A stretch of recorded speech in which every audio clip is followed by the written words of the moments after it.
A graça e a paz, irmãos.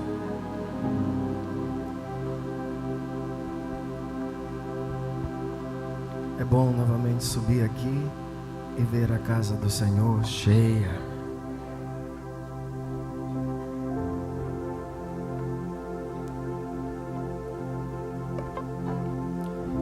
Eu creio nas promessas do Senhor.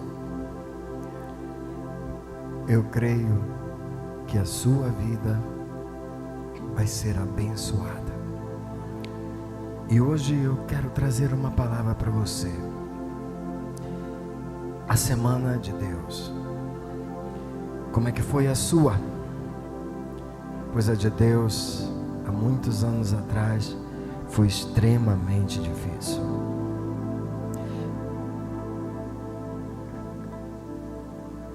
Existe um versículo bíblico que diz assim: ide por todo o mundo e pregai o evangelho a toda criatura. Essa ordem foi dada por Jesus 40 dias depois da sua morte e da sua ressurreição. E nós iremos cumpri-la. Nós iremos pregar o evangelho a toda a criatura. E hoje eu estou aqui com esse objetivo de trazer sobre vós uma palavra de bênção, a palavra do evangelho. Vim aqui para anunciar a segunda parte de minha pregação, que começou o domingo passado. E eu tenho certeza que você que esteve aqui foi abençoado. Hoje vamos falar sobre os acontecimentos que ocorreram naquela semana, de domingo a domingo. Mas para você que não veio domingo passado, eu quero fazer uma rápida recapitulação, porque hoje é Páscoa do Senhor. Jesus Cristo estava indo em direção a Jerusalém, para a sua terceira vez, na qual ele ia celebrar a Páscoa. Ele vinha de Jericó, passou e parou por Betânia. Betânia era um lugar de seu aconchego, lugar de seus encontros. Lá ele se sentia muito bem acolhido pela família de Maria, de Marta e de Lázaro. Ele foi para uma cidade chamada Betfage, bem pertinho de Jericó. Lá ele pediu que as pessoas preparassem um burrinho para que eles pudessem entrar em Jerusalém. E assim então fizeram. Jesus então subiu o Monte das Oliveiras e de lá olhou a cidade de Jerusalém. Ficou cheio de emoção e então fez uma oração, pedindo que Jerusalém um dia pudesse reconhecer ele como Senhor e Salvador de toda a humanidade. Infelizmente os habitantes não ouviram a mensagem e ele profetizou: não ficará pedra sobre ti. Ele desceu aquele monte e entrou na cidade ao som de salmos. As pessoas gritavam e cantavam o Salmo 118 e diziam: Hosana nas alturas, bendito que vem em nome do Senhor, Hosana nas alturas. Ele chegou naquele local, na porta dourada, a porta a parte de trás do templo, e naquele lugar ele adentrou ali para fazer o maior milagre que já teve sobre a face da terra. Você e eu podemos ser salvos e irmos ao trono da graça. Esse lugar hoje ainda existe, o lugar da porta dourada, e aí vocês podem ver a imagem, e a imagem revela que hoje ela está fechada, lacrada, pelos muçulmanos que impedem a entrada do Messias. Eles sabem muito bem pela profecia de que o Messias passará uma vez por essa porta, e para isso eles fecharam essa porta há muitos anos atrás, há mais de 500 anos atrás eles fecharam essa porta e colocaram um cemitério bem na frente da porta, para impedir com que o Messias possa adentrar naquele lugar. Porque todo sacerdote não pode passar pelo meio de um cemitério. Então, por conta disso, eles tomaram a iniciativa de colocar um cemitério e fechar a porta para que o sacerdote, o sumo sacerdote, o Messias, não entre nunca mais em Jerusalém. Será que eles irão conseguir impedir a entrada de Jesus em Jerusalém novamente? Esse foi um dia fabuloso, o domingo, conhecido como Domingo de Ramos, uma festa grandiosa, a entrada triunfal de Jesus em Jerusalém. Os fatos continuaram, e aí então veio o primeiro dia, o domingo. Depois de terminado tudo isso, Jesus voltou para a casa de Marta, Maria e Lázaro, em Betânia. Betânia ficava muito próximo à cidade de Jerusalém. A cidade de Jerusalém estava lotada de pessoas. Não é uma cidade tão grande, ela estava completamente lotada. Muito mais do que o Afuá no dia do Festival de Camarão. Não existia lugar para ninguém lá. Jesus então ficou em Betânia, ficou lá repousando na casa de Marta, Maria e Lázaro. E no segundo dia, ele resolveu então voltar a Jerusalém. Sim, todo judeu deveria estar pelo menos uma vez em uma dessas festas. As festas de Páscoa, a festa do tabernáculo e a festa da colheita. Então era dia de Páscoa, era a semana da Páscoa, todo mundo estava lá. No caminho de Jerusalém, no caminho para Jerusalém, de Betânia para Jerusalém, Jesus teve fome. Sim, ele teve fome. Foi aí então que ele passou perto de uma figueira e procurou frutos. A figueira não tinha fruto. Ele olhou para a figueira e disse: nunca mais nasça fruto de ti. Ele amaldiçoou a figueira porque ela não tinha frutos para dar para o Rei dos Reis e o Senhor dos Senhores. Naquele dia, ele entrou em Jerusalém e foi o dia que ele purificou o templo. Ele viu os cambistas, as pessoas vendendo um monte de bugigangas para fazerem sacrifícios. Era comum, aonde tem essas festas religiosas, venderem todo tipo de artefatos. Ele viu aquilo, jogou as mesas do cambista no chão, chicoteou as pessoas, expulsou elas do templo e disse: a casa do meu pai é casa de oração. Foi nesse dia que alguns gregos chegaram perto de Jesus e começaram a falar de coisas que eles sabiam dentro da sua cultura, e começaram a dizer para Jesus que ele seria glorificado. Foi nessa hora que Jesus, em seu espírito, começou a ficar angustiado. Uma grande angústia tomou conta de Jesus, mas uma voz do céu veio e acalmou a todos. Ele disse: eu glorifiquei o meu nome e ainda irei glorificar. Era o Pai falando com todos ali que o Filho dele estava em Jerusalém. O dia passou e veio o terceiro dia, a terça-feira. Novamente, depois de voltar da casa de Marta e Maria, onde tinha passado a noite, foi de novo de caminho de Jerusalém, e todos os discípulos ficaram abismados, que a mesma figueira que ele tinha amaldiçoado, estava completamente seca. Aquilo marcou a vida dos discípulos, sabendo eles que a fé e a obediência é poderosa perante Deus, e a sua palavra tem todo o poder. Foi quando eles entraram no templo, os saduceus, os fariseus, todos eles começaram a se apresentar para Jesus. E os saduceus, os primeiros, começaram a questionar a autoridade de Jesus. Ora, a terça-feira não foi nada fácil. Os fariseus começaram a questionar se Jesus realmente era o Messias, se ele tinha autoridade para fazer tudo aquilo, inclusive purificar o templo. Jesus então virou para eles e disse: quero que vocês me respondam. Qual era a autoridade do batismo de João? Era divina ou terrena? Eles não tiveram coragem de falar e responder essa pergunta. Jesus então disse: nem eu tampouco vou te responder o que você acabou de me perguntar. Foi quando Jesus então começou a falar a parábola dos 2 filhos, a palavra dos lavradores maus, a palavra das bodas do filho do rei, dando ensinamento para todas aquelas pessoas que quanto mais autoridade você tem, mais responsabilidade você tem.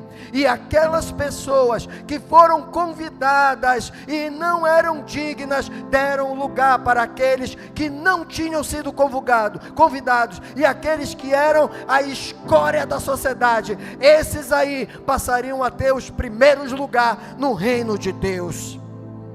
Grandes privilégios geram grandes responsabilidades. Jesus então começou a dizer para aqueles líderes que a religião sem obediência e sem a prática do amor não valia de nada. Logo depois chegou a questão do tributo. Vieram cobrar dele se era digno, era certo entregar o tributo a César. Ele pegou uma moeda e disse: dai a César o que é de César, e a Deus o que é de Deus. Os saduceus novamente começaram a questionar sobre a ressurreição, já que eles não acreditavam. Falaram eles sobre o casamento, como iria ocorrer o casamento lá no céu. Jesus virou para eles e disse: vocês não sabem de nada. No céu ninguém se casa e ninguém se dá em casamento, são como os anjos. Jesus então falou: o nosso Deus é o Deus de Abraão, de Isaac e de Jacó.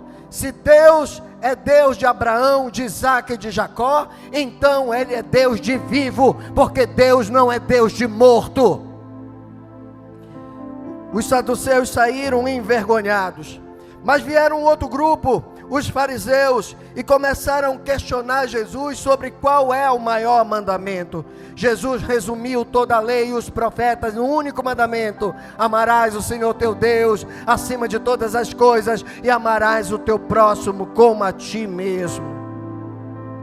Jesus então começou a explicar para todos eles sobre a sua autoridade.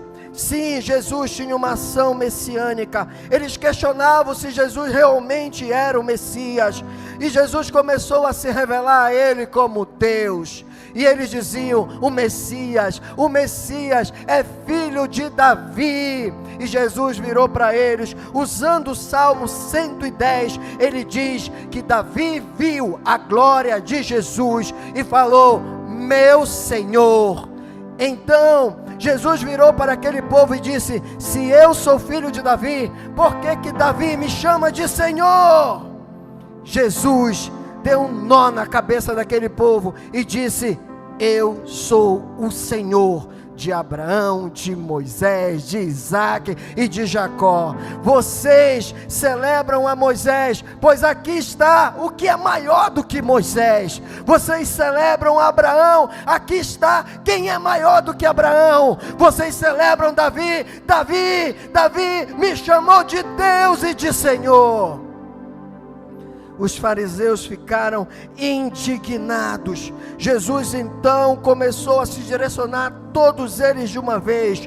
Falou severamente contra as suas ações, chamou eles de raça de víboras e disse: quem vai vos livrar da ira vindoura? Vocês deveriam cuidar do povo, vocês deveriam ensinar o evangelho como ele deveria ser, e vocês só se preocupam com dinheiro e com status, mas o tempo de vocês chegará ao fim. A mensagem naquele dia foi dura. A maioria ficou incrédulo, outros ficaram com ódio no coração, porém alguns se converteram e aceitaram que Jesus Cristo é o Senhor. O dia acabou, as lutas foram muitas.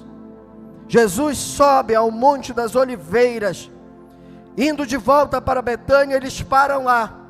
Os discípulos olham a grandeza do pôr do sol sobre Jerusalém, E os discípulos começam a fazer pergunta para Jesus: essa cidade tão bonita, essa cidade tão maravilhosa, o Senhor disse que não ficará pedra sobre pedra, como isso irá acontecer?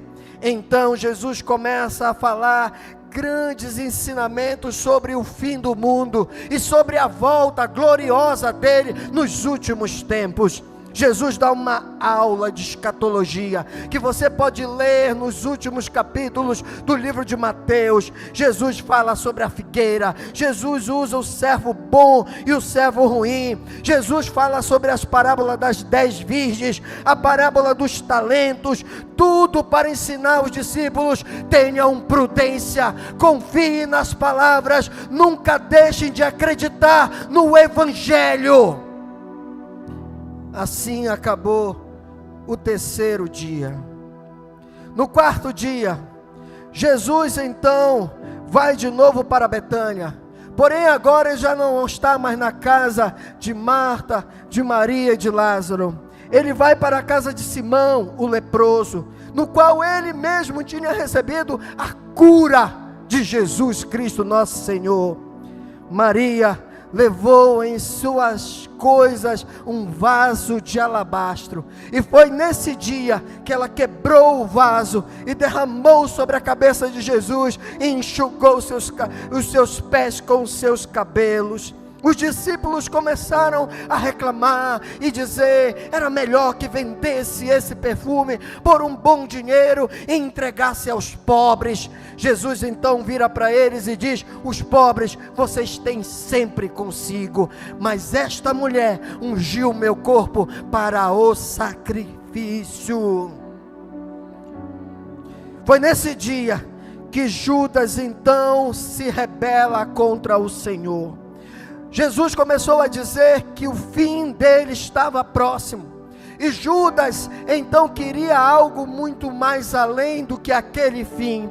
Então ele se une com aqueles mesmos líderes que no outro dia tinham sido arguido e combatido por Jesus, e ele oferece uma traição por 30 moedas de prata, uma traição pelo preço de um escravo. É verdade, Judas trai o Senhor Jesus, o Rei dos Reis, o Senhor dos Senhores, pelo preço de um escravo. Assim acabou o quarto dia. Começa o quinto dia, a quinta-feira. Jesus dá ordem para preparar a Páscoa.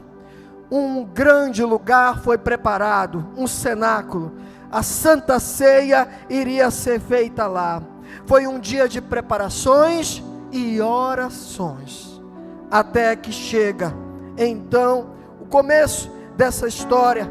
Jesus então leva os discípulos para a Santa Ceia. É nesse dia em que ele lava os pés dos discípulos, ensinando humildade, ensinando que um deve ajudar o outro. É nesse dia que Judas está presente e ele é indicado como traidor. Judas então resolve sair da Santa Ceia, e Jesus olha para ele e diz: vai fazer o que tu queres fazer. O diabo penetra no coração de Judas e ele vai embora. O Senhor alerta para todos os discípulos naquela hora que não demoraria muito tempo, todos eles iriam abandoná-los. Eles foram unânimes em dizer: nunca iremos te abandonar, nunca deixaremos de estar ao seu lado. O mestre avisou sobre a sua morte e sobre a sua ressurreição, e foi nesta hora que ele faz a oração sacerdotal, uma das maiores orações que eu já li na Bíblia Sagrada, e que um dia eu estarei trazendo uma pregação específica sobre este dia da oração sacerdotal. É naquele dia, naquela oração, que Jesus se mostra como Deus perante todos aqueles ali. Acabou, começa então meia-noite, o sexto dia, a sexta-feira.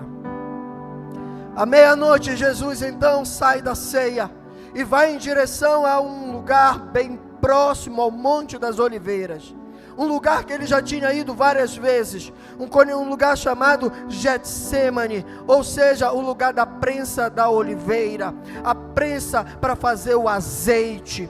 E lá ele levou alguns discípulos e começou a orar e chorar e pedir ao Senhor que, se possível for, passasse ele daquele cálice. Porém ele se submetia à vontade de Deus, dizendo: seja feita a vossa vontade e não a minha. Durante vários momentos de angústia, Jesus foi tentado pelo diabo, mas ele colocou o seu coração perante o Senhor em obediência até a morte, e a morte de cruz. Depois dessa oração, o traidor chegou, beijou em seu rosto. Jesus foi preso, espancado. Os discípulos quiseram intervir. Pedro então corta a orelha de um dos servos do sacerdote que tinha vindo prender Jesus. Jesus, num ato de misericórdia, cura aquele homem, e todos os discípulos fogem da presença do Senhor. O Senhor então é preso, levado à casa de Anás, o sumo sacerdote mais velho.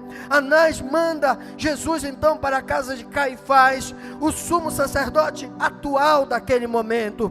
João e Pedro conseguem entrar na casa de Caifás, e lá começam a ver o seu julgamento. Jesus, às 6 horas da manhã, começa a ser julgado. Depois de ser maltratado, ele começa a participar de um julgamento, apenas uma fraude, um julgamento onde testemunhas falsas e argumentos falsos eram colocados sobre eles. De todas as maneiras, queriam que Jesus pudesse ser condenado, até que chegou uma hora em que Jesus se revela como Deus, como Filho de Deus perante todos. O sumo sacerdote então rasga suas vestes e diz: ele blasfemou, é hora dele morrer. Todos os discípulos estavam longe, apenas Pedro do outro lado, espraguejando, dizendo que não conhecia aquele homem. Um olhar, apenas um olhar de Jesus para Pedro. Quando aquele olhar, Pedro entendeu e se arrependeu e foi chorar amargamente. Jesus ficou só. Ele foi levado para Pilatos. Sim, Pilatos era aquele que deveria bater o martelo sobre a sua condenação. Pilatos descobriu que ele era da Galileia.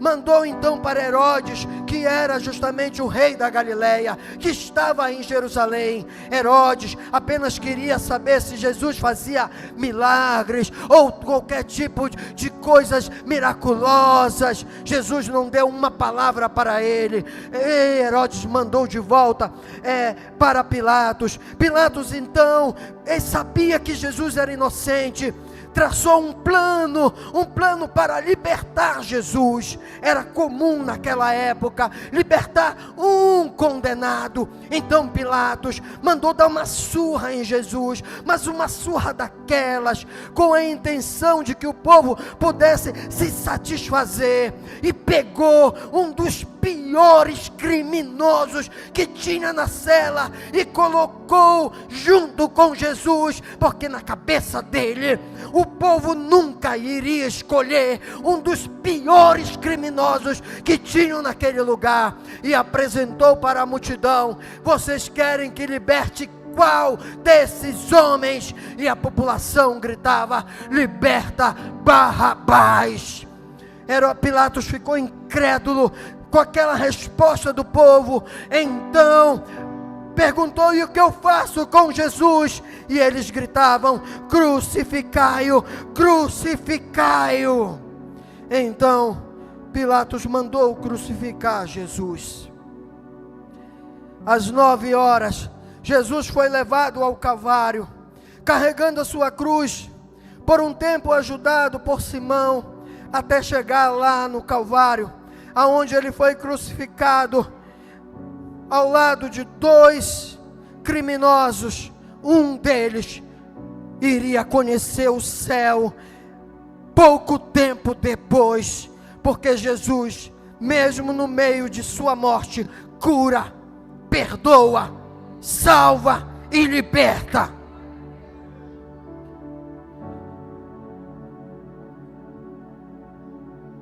Jesus então fala com João, fala com Maria e diz para ela: eis aí teu filho. E diz para João: eis aí a tua mãe. Cuide de vocês mesmos, porque agora é hora do sacrifício. Às 15 horas, desde meio-dia, as trevas estavam sobre a face da terra. Jesus clama várias vezes: Pai, Pai, por que me desamparaste? Pai, perdoa, porque eles não sabem o que estão fazendo. Pai, eu rendo o meu espírito. Pai, está consumado. Às 15 horas, Jesus rende o seu espírito. Um grande terremoto vem sobre a face da terra. O véu do templo se rasga e o Espírito entra no meio dos sepulcros e os mortos ressurgem. O soldado olha incrédulo e diz: verdadeiramente esse homem era o Filho de Deus. José de Arimateia e Nicodemos pegam o corpo de Jesus, colocam em meio de óleos aromáticos, envolve eles em panos e coloca em uma tumba que nunca ninguém tinha sido enterrado. E lá Jesus passou o sábado todo, o 7º dia. Mas domingo de manhã, o Espírito Santo de Deus entra naquele lugar, olha para aquele corpo e diz: levanta, Senhor, porque o teu sacrifício foi aceito. A morte e o inferno não podem prevalecer. Jesus se levanta, era o domingo, e ele sai daquela tumba para a eternidade. Ali nasce a maior religião do mundo, a maior salvação do mundo, Jesus Cristo nosso Senhor. Um dia Jesus irá voltar. Você sabe daquela porta dourada? Jesus ainda vai entrar por ela, porque Ele ressuscitou. Eu sei que os muçulmanos colocaram um cemitério bem na porta para impedir Jesus de entrar, mas as portas do inferno não podem prevalecer contra o poder de Deus. E o dia em que Jesus voltar, o dia que a trombeta tocar, e Jesus foi em direção a Jerusalém, eu imagino Jesus indo em direção àquela porta dourada, e um bando de gente, tudo sepultado, e ele vai passando e vai dizendo: levanta, levanta, levanta, porque o Filho de Deus está aqui. O Filho de Deus está aqui. E aonde o Filho de Deus está, a morte não pode prevalecer.